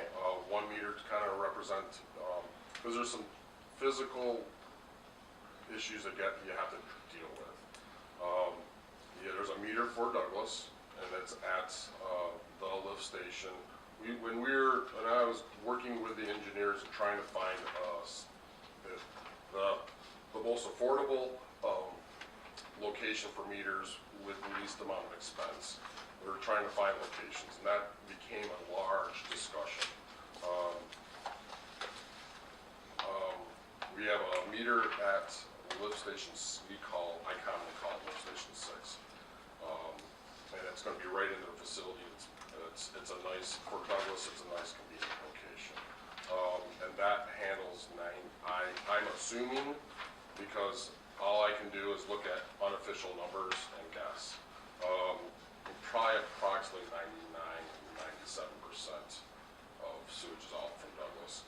That flows into city of Saugatuck, and then goes, we're the 4 locations, lift station 6 to represent the Douglas flow. We have a Lake Town lift station, and there's going to be a meter there. And then because of the piping and plumbing situation in the communities, the engineers and I both looked at 2 birds, 1 stone. We're going to put in 1 chamber with 2 meters. There's 2 pipes that actually come up to the wastewater plant. There's one from Saugatuck Township, and there's one that comes from what we call lift station 1, which is near Mill Pond, from the city of Saugatuck, which is both Saugatuck and Douglas flow. We're going to put that chamber up at the wastewater plant. It was 2 birds, 1 stone. If we separated them out, the township would still have to have, there could be a different location for the township meter. But we kind of looked at dollars and cents, and it was 2 birds, 1 stone. There is some cost savings at that with the structure at that location. What's your name? I'm sorry. You're Daryl? I'm Daryl Van Dyke. I'm the manager Oh, okay. for the All right. Kalamazoo We should River have, Sewer. you gave me a tour years ago, I don't know if you Yes, remember. yes. Nice to see you again. Thank you. So I don't think there's any more we need, but thank you, Joe, just for the update, and we'll have to take that up at this special meeting. Next on the agenda, we have a proclamation commemorating Saugatuck Township School of Choice Week, and I'm going to ask Abby if she'd like to introduce that. A proclamation commemorating Saugatuck Township School of Choice Week. Whereas all children in Saugatuck Township should have access to the highest quality education possible, and whereas Saugatuck Township recognizes the important role that an effective education plays in preparing all students in Saugatuck Township to be successful adults, and whereas quality education is critically important to the economic vitality of Saugatuck Township, and whereas Saugatuck Township is home to a multitude of excellent education options from which parents can choose for their children, and whereas educational variety not only helps to diversify our economy, but also enhances the vibrancy of our community, and whereas our area has many high-quality teaching professionals who are committed to educating our children, and whereas the School of Choice Week is celebrated across the country by millions of students, parents, educators, schools, and organizations to raise awareness of the need for effective educational options. I would move to, as a board, adopt this proclamation. Do I have a second? I second that. Motion by Rohrig, second by Aldrich. Any discussion? All those in favor state by saying yes. Yes. Yes. Opposed, no. Motion carried. Thank you. Okay, we have update on search firm contract and for manager and zoning administrator. Just want to, just a little follow-up from my standpoint. Abby and I did interview the single consultant that we got a proposal from, and very, very good meeting. Nice gentleman. We asked for a revised proposal because there was no accurate breakout for fees. There were no accurate references in there. He said he'd update those and also get a confirmation on when he'd be available to do the work requested. I haven't seen that yet, but I'm sure it's forthcoming. But this consultant is a full-time employee who provides his services during his free time on evenings and weekends. he speculated, just to give you an idea of what this search would take, that it would take approximately 60 to 75 hours of his time. But he is also currently under another contract. He only takes one at a time, obviously, with that kind of commitment for evenings and weekends and having kids. Basically, he should be finishing up on that contract and be on vacation until mid-January when he would be available. He did say he can only service one client at a time. So we did review with him what we're currently doing as far as job listings and number of inquiries, and he stated that we're getting a very good response based on his experience and probably don't require the cost of his services at this time, but that he would be available free of charge in the event that simple consulting were required on his behalf. And I came away feeling that depending on the progress of our current search that we have going, we may want to look at Mr. Walsh and others, since we only had one proposal, and do some checking. But that way we could compare cost and deliverables and make sure all those are consistent. But we only have one proposal to date.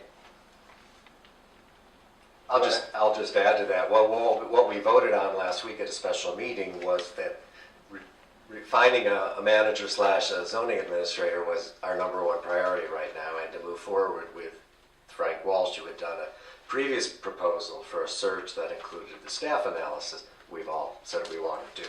So he did revise his proposal, as you said, and I apologize because I saw references. So No, the ones we covered with him were not up to date, the one on your revised proposal. all right. He said so.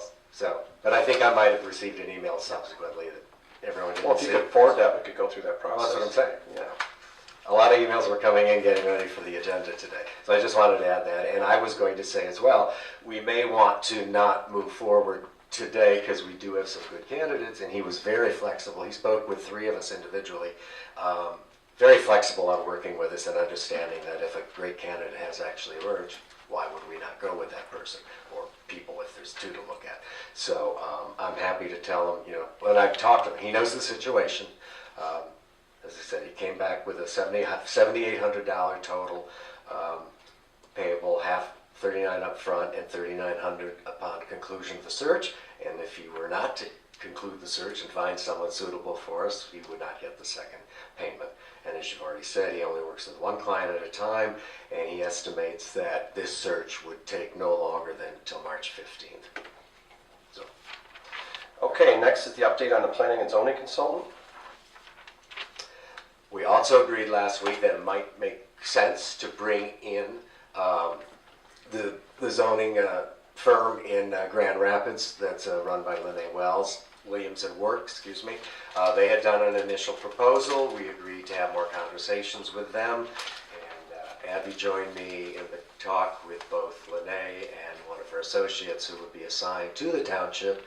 And again, the key thing there is, and I did share their proposal, they revised it because we talked about they would put a person here part of 1 day a week. I asked, what about parts of 2 days based on the traffic and knowing, responding to the community. So they did send back a proposal, and even though these were half days, 2 days a week was twice as much, primarily based on mileage charges and things like that.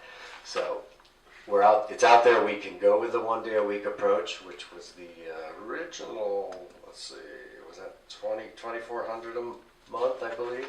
Yeah, it was $2,400. Like I said, to do 2 days would be more. That's thank you. $4,400. So they're kind of waiting to hear from us. One thing I like so much about the relationship would be with them is that there's no term assigned. It's month to month. We can bring them in for a month. I mean, Al was sharing with me today. I mean, he's got a full inbox, and it's tough. I'm kind of worried about our responsiveness. So Yeah, just so you know, I've maintained open communication with the deputy zoning administrator, and up till now, he has said he's okay. So I talk to him regularly about it. I think if we need additional resources, I think it's something we should look at. We certainly can. We need to know that we've asked the planning commission chair to help Al out, and has been, by fielding calls and helping out there. And I think we should also, have we asked our planning commission, any planning commission people to look at this at all? Other than you? Yeah. I'd be happy to talk and share this with Andy. Would you please? I'd like to hear what their... No, I think it's a good idea. But I'm just saying, last week we were sort of dead set on let's move forward I with this. don't think we were dead set. I think maybe you were. I You wasn't. were the one who said it. You said it more strongly than I did. I was surprised, in a good way. So, Let's help out there. that being the case, let's move on to the next item since we're running long here. Township representative to Kalamazoo Lake Water and Sewer Authority. Yes, and is Dana still here? Yeah. Yeah, I just wanted to ask Dana a question. He probably won't answer me now. I know you're on Wiley, but are you technically in Douglas or Township? I'm a township. You are, okay, because you're on the planning. No, I put this on because, as we all know, Monday was Aaron Sheridan's last day on payroll for the township. He was still serving in December on the Cal Lake Board. We have one seat, the township. The two cities have two seats, as I think everyone knows.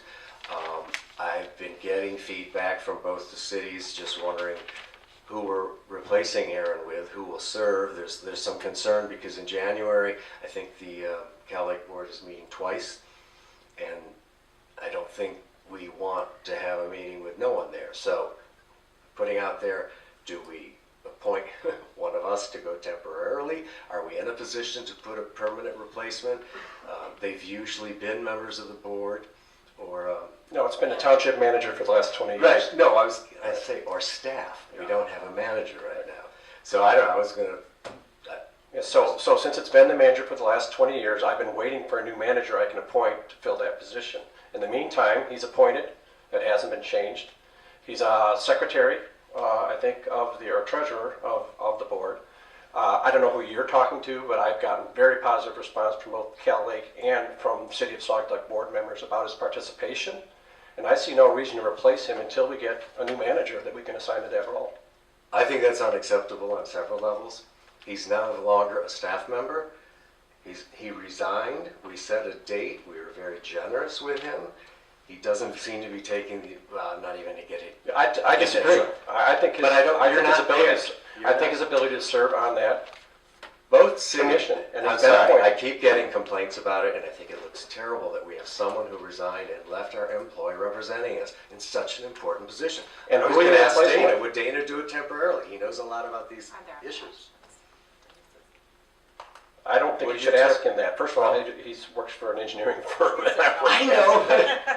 He just said no. Yeah. So what What I I would contend, and I'm being serious here. I'm being just as serious. No, you haven't heard me say what I'm going to say. We'll say it Please then. listen.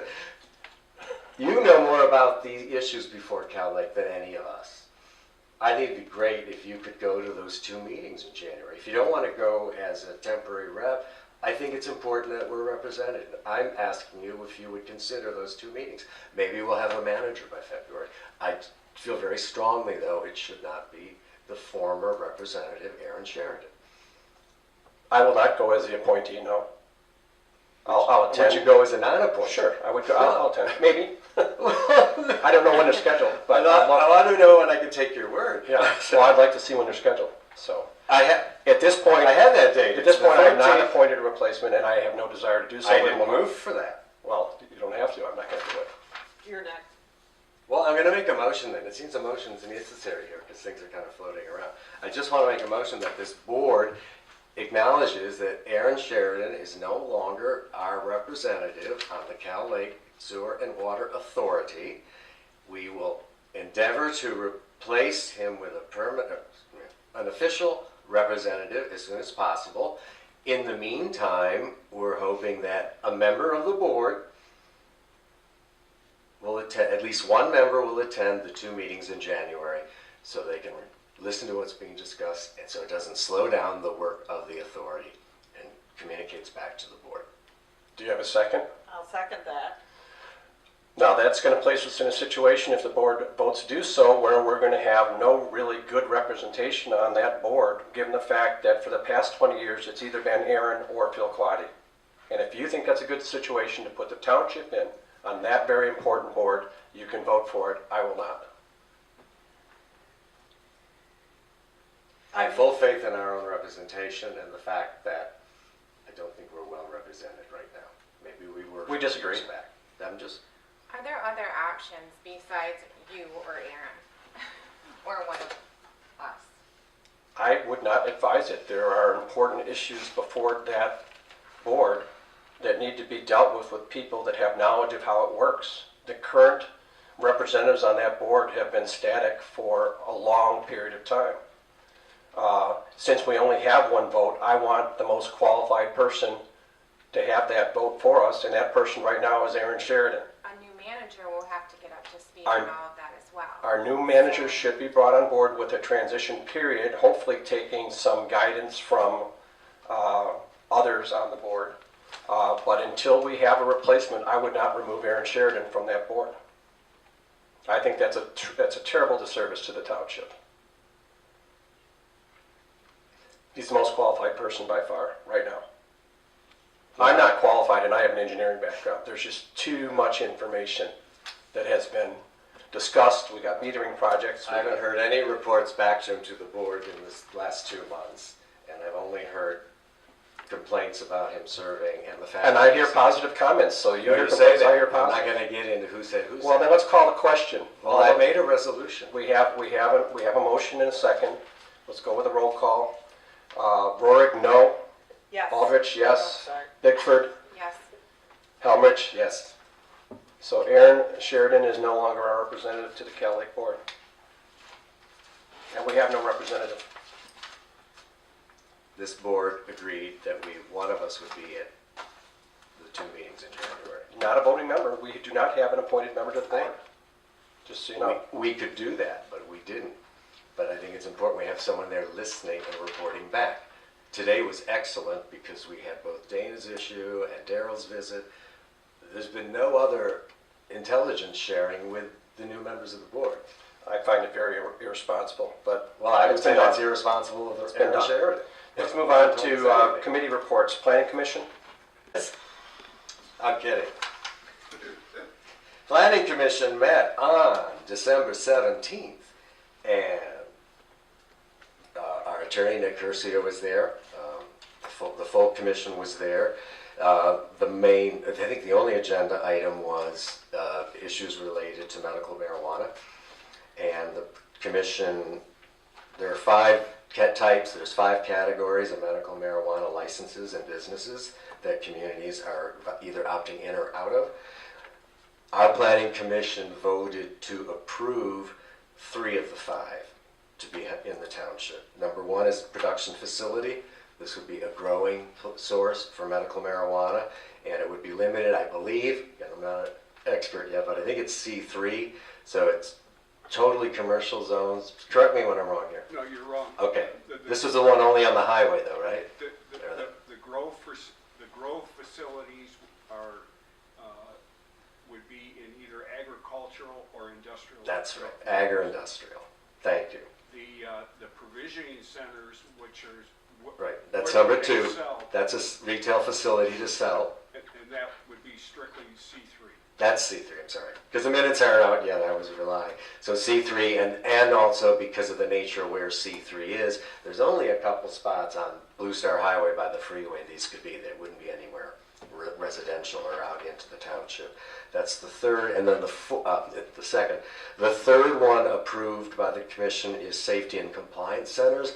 These are lab testing facilities that anyone involved in this industry would have to submit products for testing, and apparently they're they can operate in a small space. They're not big facilities, but they're very specialized in highly paid job opportunities. The commission voted against allowing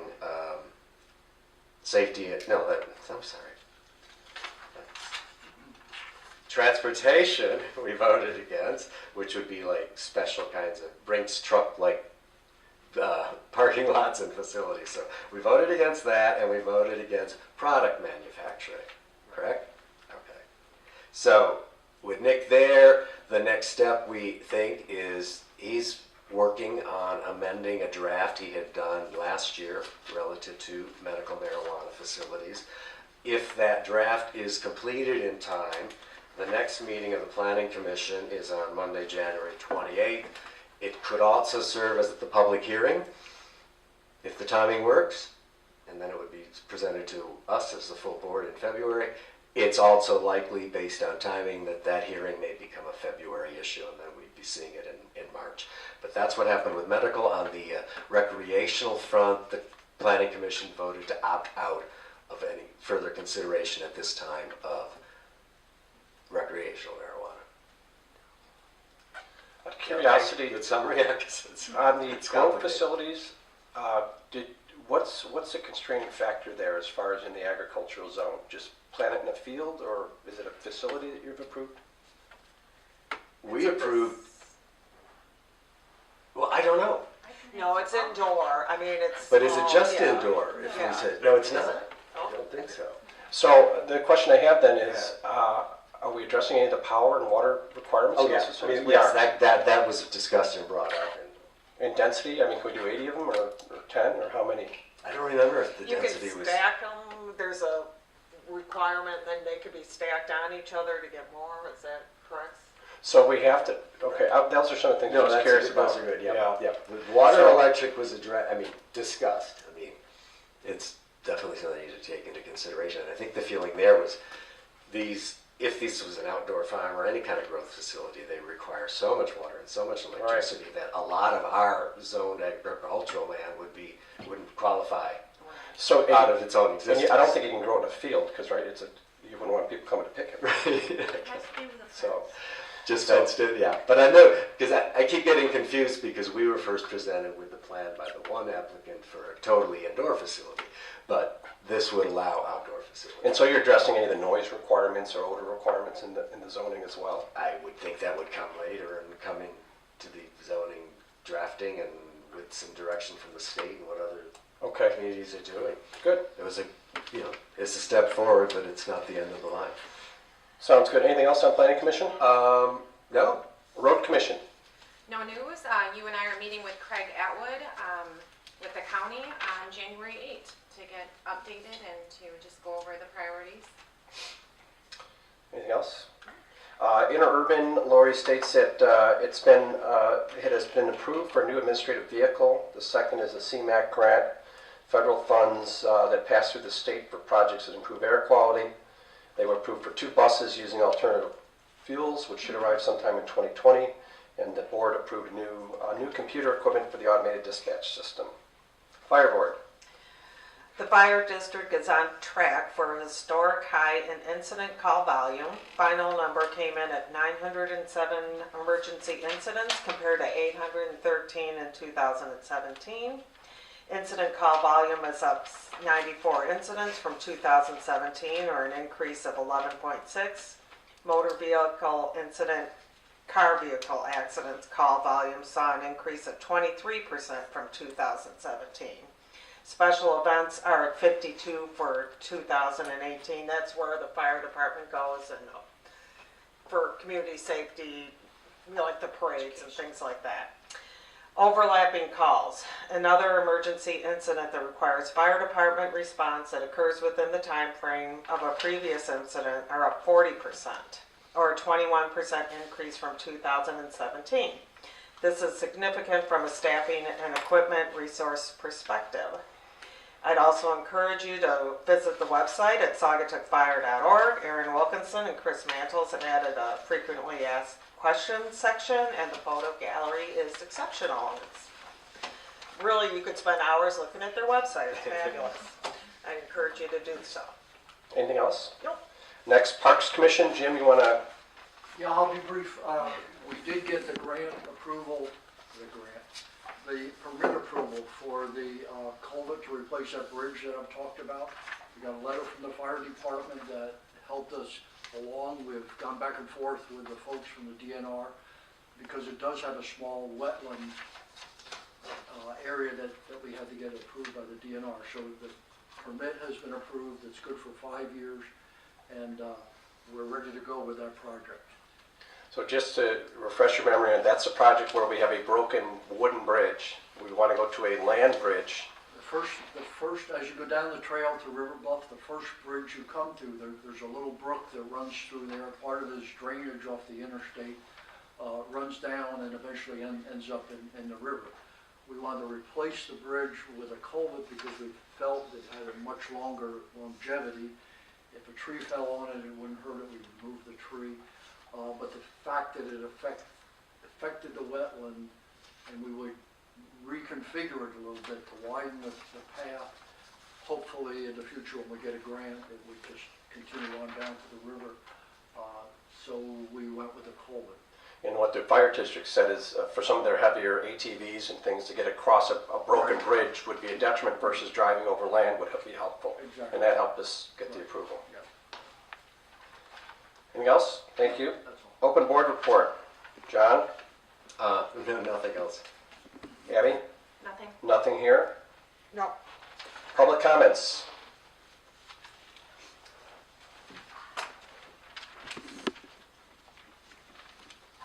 I'm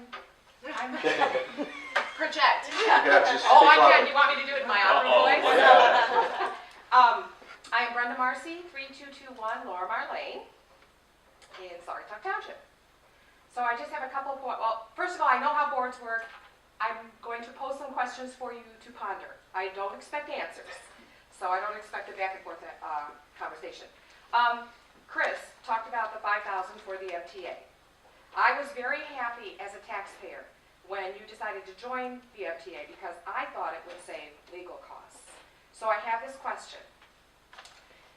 Would we be able to start with legal advice from the MTA before always calling our legal counsel?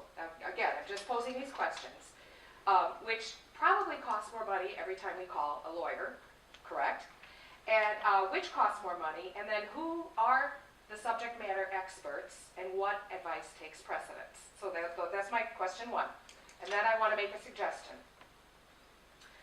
In light of the fact that there's been so much upheaval and that the deputy is just learning her job, and in light of the fact that the clerk is a very important, large job, in light of the fact that no one, absolutely no one, stepped up to run for these trustee positions, including the people that are on the list that Chris was talking about earlier,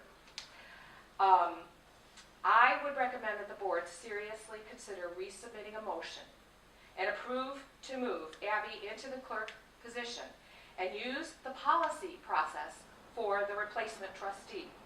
This would help keep some measure of stability at a time when the township most needs it. I'm all for transparency. I mean, I'm a transparency nut, but not at the cost of filling such an important position or at the cost of stability that you may face. So I'm just suggesting, especially in light of the fact that everybody wants to do the job, but nobody wants to run for the office.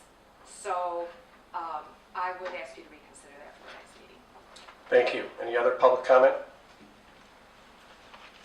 Yeah, Dana Bird, 6871. I guess I appreciate your confidence in my ability to consult on matters of the Cal Lake Board, but I would not be interested in serving on that board. I would view that as a professional conflict for myself. I appreciate you viewing me as a trusted township advisor. Thank you. Any other public comment? There being none, this meeting is adjourned.